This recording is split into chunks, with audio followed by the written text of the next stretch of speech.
अजितदादाची जी पोकळी झालेली आहे, बारामतीकरांना जी पोरकेपणा जो वाटतोय तो दूर करण्यासाठी वहिनी त्या ठिकाणी उमेदवार म्हणून लढतायत. आणि आजच्या घडीला आमचं फोकस फक्त आणि फक्त महाराष्ट्राचा बारामती आणि राष्ट्रवादी एकसंघ कसं राहील. कारण काही लोक 5-5 कोटी रुपये देऊन राष्ट्रवादी काँग्रेस पक्ष फोडण्याचा, राष्ट्रवादी काँग्रेस पक्ष बदनाम करण्याचा प्रयत्न करतायत. त्यांचं ते भाग आहे, त्यांना करू द्या. परंतु आम्ही आज वहिनीच्या पाठीमागे सक्षमपणे आहोत. 2029 आज आमच्या पुढे नाहीये.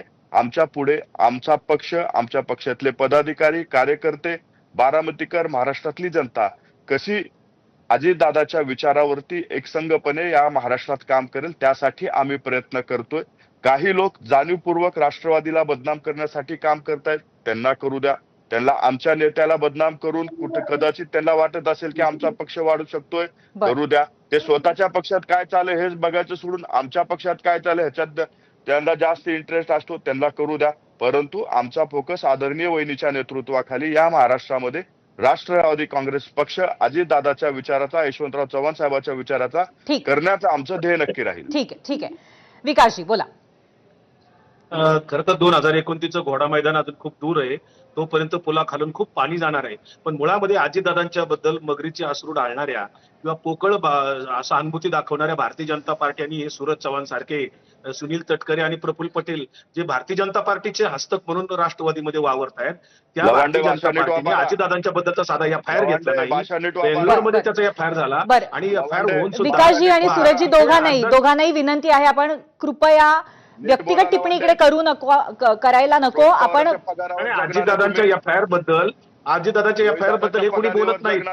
आपण मर्यादेमध्ये चर्चा करायची आहे, परंतु मला असं वाटतं की अशा पद्धतीने व्यक्तिगत पातळीवरती घसरायला नको. आपण पगार भेटणाऱ्या लोकांना जास्त बोलायचं सूरजजी, विकासजी प्लीज, आपण या क्षणी तुमच्याकडे मी येत नाही, दोघांनाही थांबवते. नवनाथजी तुमच्याकडे यायचंय. अगदी स्पष्टपणे आज असं म्हटलेलं आहे एका बाजूने तरी की पवार विरुद्ध पवार असं चित्र दिसणार. त्यामुळे आत्ताची जी महायुती आहे ती इथून पुढे 2029ला पण सुरू राहील अशा पद्धतीचेही संकेत आहेत. या संकेताकडे आपण कसं बघता? 2029ला महाराष्ट्राची लोकसभा असेल किंवा विधानसभा, या निवडणुकीमध्ये आम्ही महायुती म्हणूनच लढणार आहोत.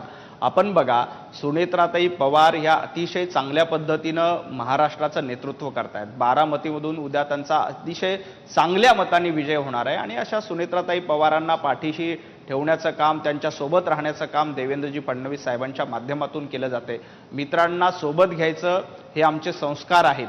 ज्या पद्धतीनं राष्ट्रवादी काँग्रेस शरदचंद्र पवार गटाने 2019ला उद्धवजींना सोबत घेतलं आणि अर्ध्यावर सोडून उद्धवजींचा घात करण्याचा प्रयत्न राष्ट्रवादी काँग्रेसनं आणि काँग्रेसनं केला, तशी सवय भारतीय नवनाथजी, अशा पद्धतीने जर आपण कोणाला सोडलं आणि कशा पद्धतीने या घटना घडल्या या इतिहासात जायला आता नको. 2029च्या निवडणुकीचं घोडा मैदान बऱ्यापैकी दूर आहे, परंतु या संदर्भातल्या चर्चा वारंवार होत राहतील. आज तुम्ही इथे आलात आणि चर्चा केली त्याबद्दल खूप खूप धन्यवाद. यानंतर जाऊयात पोल सेंटरला, पाहूयात पहिल्या प्रश्नावरती महाराष्ट्राने कौल काय दिला, आपलं मत कुठल्या बाजूने मांडलेलं आहे. एकूणच 28,000 मतं आलेली आहेत. 2029ला बारामतीमध्ये पवार विरुद्ध पवार सामना झाला तर दादांच्या राष्ट्रवादीचा उमेदवार कोण असेल? 50% लोक म्हणतात सुनेत्रा पवारच असतील. 29% लोकांना असं वाटतंय की जय पवार ही शक्यता असू शकते आणि 21% लोक म्हणतात की पार्थ पवार.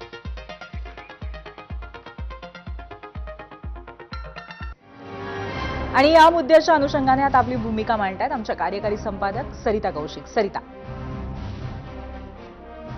धन्यवाद पूर्वी. आधी जसं लोकांना डॉक्टर